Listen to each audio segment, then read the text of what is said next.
नमस्कार मंडळी, आज आपण एकदम क्रिस्पी क्रंची अशी शेंगदाणा चिक्की बनवतोय। शेंगदाणा चिक्की बनवताना बरेच वेळेला काय होतं, तो पाक एकदम सैल राहतो, त्याच्यामुळे चिक्की खाताना दाताला चिकटते किंवा चिवट लागते। त्यासाठी परफेक्ट पाक कसा बनवायचा यासाठी भरपूर टिप्स दिलेल्या आहेत, त्यामुळे व्हिडिओ शेवटपर्यंत नक्की बघा।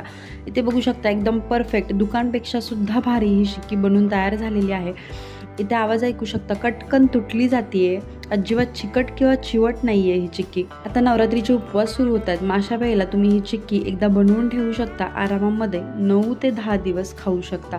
चला तर पटकन सुरुवात करूयात रेसिपीला। 2 कप शेंगदाणा घेतलेले आहेत। शेंगदाणे भाजण्यासाठी जाड बुडाची कढई घेतलेली आहे आणि कढईमध्ये मीडियम गॅसवरती हे शेंगदाणे आपल्याला चांगले खरपूस होईपर्यंत 7 ते 8 मिनिटं भाजून घ्यायचे आहेत। मंडळी, मी नेहमीच नवीन सोप्यात सोप्या रेसिपी तुमच्यापर्यंत आणण्याचा प्रयत्न करत असते आणि तेही अचूक प्रमाणात आहेत, त्यामुळे आपल्या चॅनेलला नक्की सबस्क्राईब करा, व्हिडिओला लाईक शेअर कमेंटसुद्धा करा। इथे बघू शकता शेंगदाणे खरपूस भाजलेले आहेत। शेंगदाण्याच्या वरची जी साल आहे ती अगदी पटकन निघल्या जाते। शेंगदाणे खरपूस भाजल्यानंतर एका ताटामध्ये काढून घ्यायचे आहेत आणि त्यानंतर कोमट शेंगदाणे असताना आपण या पद्धतीने त्याची साल काढून घेणार आहोत, म्हणजे भरपूर अशा शेंगदाण्यांची एकाच वेळी साल निघल्या जाते। सगळ्या शेंगदाण्यांची साल काढून घ्यायची आहे आणि या पद्धतीने हातानेच आपण याला थोडंसं क्रश करून घेणार आहोत। बघू शकता किती खरपूस हे शेंगदाणे भाजले गेलेले आहेत। काय करायचं, आपण ज्याच्यावरती चिक्की थापून घेणार आहोत त्याला तूप लावून ग्रीस करून घ्यायचं आहे। तर मी पोळपट घेतलेला आहे, त्याला तूप लावून घेतलेला आहे। ही स्टेप आपल्याला पहिल्यांदा करून ठेवायची आहे, नंतरच आपण शेंगदाणा चिक्की बनवायला घेणार आहोत। कढईमध्ये 2 चमचे तूप घालून घेतलेलं आहे आणि त्यामध्ये 2 कप गूळ घालून घ्यायचा आहे। जेवढे शेंगदाणे घेतलेले आहेत तेवढाच मी गूळ इथे वापरलेला आहे। गूळ आपल्याला हळूहळू करून वितळून घ्यायचा आहे। जसं जसं गुळाला हिट लागल्या जाते तसं गूळ हा जो आहे तो वितळला जातो। याच्यामध्ये पाणी वगैरे काहीही घालण्याची आवश्यकता नाही आहे, आपण तसाच गूळ वितळून घेणार आहोत। गूळ वितळून घेत असताना लक्षात ठेवायचं, गॅसची फ्लेम जी आहे ती लो टू मिडियम ठेवायची आहे, अजिबात फुल वगैरे करायची नाही आहे। बघू शकता कशी पातळसर कन्सिस्टन्सी झालेली आहे। जसं जसं ह्याला हिट लागला तसं तसा हा पाक आपला तयार होत जातो। अगदी हा इथे बबल्स येत आहेत, म्हणजे फ्लफी असा पाक तयार झालेला आहे। बघू शकता एका प्लेटमध्ये पाणी घेतलेलं आहे, उलटण्यावरती थोडंसं मिश्रण घ्यायचं आहे आणि प्लेटमध्ये सोडून द्यायचं आहे। गोळा तर होतोय आपल्या या मिश्रणाचा, पण हे मिश्रण बघू शकता ओलसर आहे, चिकट आहे, हाताला गोळा असा चिकटला जातोय, म्हणजे काय आपला हा पाक जो आहे ते तयार झालेला नाही आहे।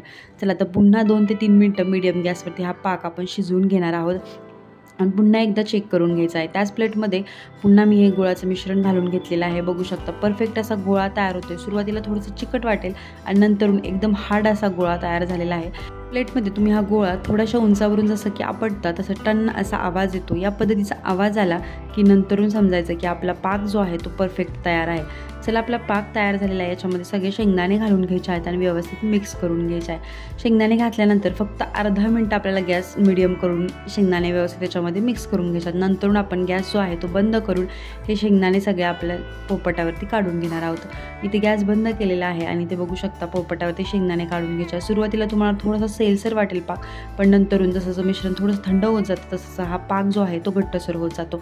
जो उलटण्याला वगैरे लागलेला असतो तोही चमच्याच्या साहाय्याने काढून घेणार आहोत आणि हाताने थोडंसं प्रेस करून घ्यायचं आहे। तुम्ही नाही केलं तरी सुद्धा चालेल, थोडेसे चटके बसता येते, पण मी व्यवस्थित शेप येण्यासाठी या पद्धतीने हाताने प्रेस करून घेतलेलं आहे। इथे बघू शकता मिश्रण जे आहे ते थोडंसं ओलसर आहे, त्याच्यामुळे आपल्याला लाटण्याला चिकटते किंवा तूपसुद्धा कमी पडलेलं असू शकतं लाटण्याला। नंतर मी थोडंसं तूप लावून ग्रीस करून घेणार आहे लाटण्याला आणि पुन्हा एकदा हे जे मिश्रण आहे ते व्यवस्थित आपल्याला लाटून घ्यायचं आहे। हव्या त्या शेपमध्ये याला कट करू शकता किंवा जसं तुम्हाला हवं असेल तसं तुम्ही याला लाटू शकता, पण मी याला चौकोनी शेपमध्ये कट करायचं, त्यामुळे व्यवस्थित या पद्धतीने लाटून घेणार आहे आणि मधून हाताच्या साहाय्याने व्यवस्थित चौकोन तयार करून घेणार आहे, म्हणजे आपण ज्या साईडच्या कडा काढतो ना त्या अगदी कमी निघल्या जातात आणि चिक्की जी आहे ती आपली भरपूर एका शेपमध्ये तयार होते। बघू शकता मस्तपैकी लाटून घेतलेला आहे आणि त्यानंतर सुरुवातीला मिश्रण ओलसर असतानाच आपण याला शेप देऊन घेणार आहोत। इथे मोठा चाकू घेऊ शकता, माझ्याकडे मोठा चाकू नव्हता म्हणून उलटण्याच्या पाठीमागच्या दांड्याने मी इथे एकसारखा असा शेप देऊन घेतलेला आहे, फक्त रेषा कट करून घेतलेल्या आहेत आणि त्यानंतर उलटण्याचा जो पुढचा भाग असतो त्याच्या साहाय्याने या साईडच्या कडा काढून घेणार आहे आणि मधला पण जो आपण शेप दिलेला होता चौकोनी त्याच्यावरती पुन्हा एकदा या उलटण्याने खाचा पाडून घेणार आहे। या पद्धतीने खाचा पाडल्याने काय होतं, चिक्की जी आहे ती पटकन सुटल्या जाते, अजिबात चिकटत वगैरे नाही पोळपाटाला। बघू शकता ही दुसरी स्टेप आहे खाचा पाडण्याची. दुसऱ्यांदा सुद्धा याच पद्धतीने आपण खाचा पाडून घेणार आहोत. आणि तिसऱ्यांदा बघू शकता अगदी पटकन ही आपली चिक्की आहे ना, अर्ध्या सेकंदाच्या आतमध्ये पटकन दुसऱ्या चिक्कीपासून वेगळी होती. अजिबात प्रेस वगैरे करण्याची जास्त गरज नाही आहे. परफेक्ट आपली अशी ती शेंगदाणा चिक्की बनवून तयार आहे. मुलांना दुकानातली चिक्की आणून देण्यापेक्षा घरी या पद्धतीने बनवून द्या, खूप छान लागते. याच्यामध्ये गूळ टाकलेला आहे, शेंगदाणे आहेत, त्याच्यामुळे ही चिक्की अगदी पौष्टिक आहे. याला तुम्ही फ्रीजमध्ये महिनाभर सुद्धा स्टोअर करू शकता. आणि अशी जरी तुम्ही फ्रीजमध्ये स्टोअर केली आणि त्यानंतर खाल्ली तरीसुद्धा ही चिक्की अतिशय टेस्टी लागते. चला तर मग पुन्हा भेटूयात अशाच नवनवीन चमचमीत गोडधोड अशा रेसिपींसोबत. तोपर्यंत मस्त खा आणि स्वस्त रहा.